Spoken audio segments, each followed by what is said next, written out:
What if someone destroyed one of the greatest buildings on Earth, just to become famous?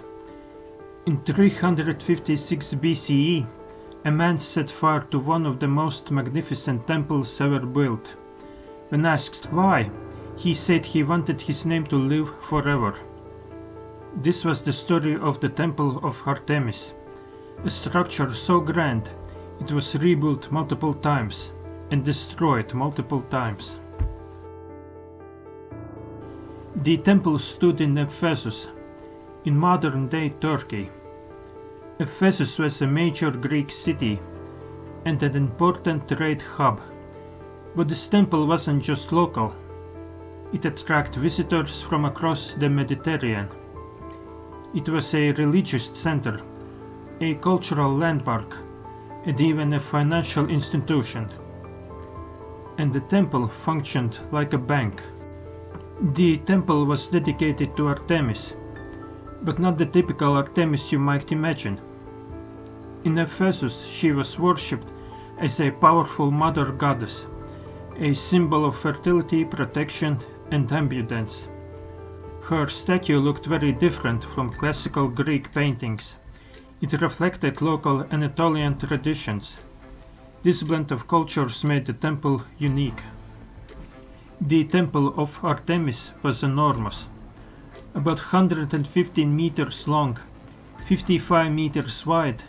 It had 127 marble columns, each column about 18 meters tall. That's taller than a modern 5 to 6-story building. And unlike many temples of the time, it was built entirely of marble. When sunlight hit it, the structure would shine. Ancient writers said it surpassed all other buildings in beauty.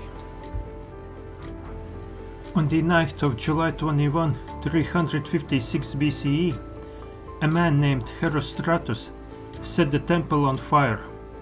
When captured, he confessed. He did it for fame. The authorities executed him and banned anyone from speaking his name. But historians recorded it anyway. Ironically, his plan worked. The same night the temple burned, Alexander the Great was born. Ancient writers later joked that Artemis was too busy attending his birth to save her own temple. After the fire, the people of Ephesus rebuilt the temple, even grander than before. When Alexander grew up and conquered the region, he offered to pay for its reconstruction, if his name could be inscribed on it. The Ephesians refused. They said, "It is not appropriate for one god to build a temple to another." Savage diplomacy. The temple stood for centuries after that, until 262 CE, when invading gods destroyed it. Later its stones were reused in other buildings, and gradually the wonder disappeared. Today only a single reconstructed column stands at the site in Ephesus, from 127 columns to one. The rest lies beneath the earth or scattered across museums. Compared to other wonders, very little survives, but its story remains powerful. The Temple of Artemis represents something different from the other wonders. It wasn't built to glorify a king. It was built for a goddess. It was destroyed for fame, rebuilt for faith, destroyed by invasion.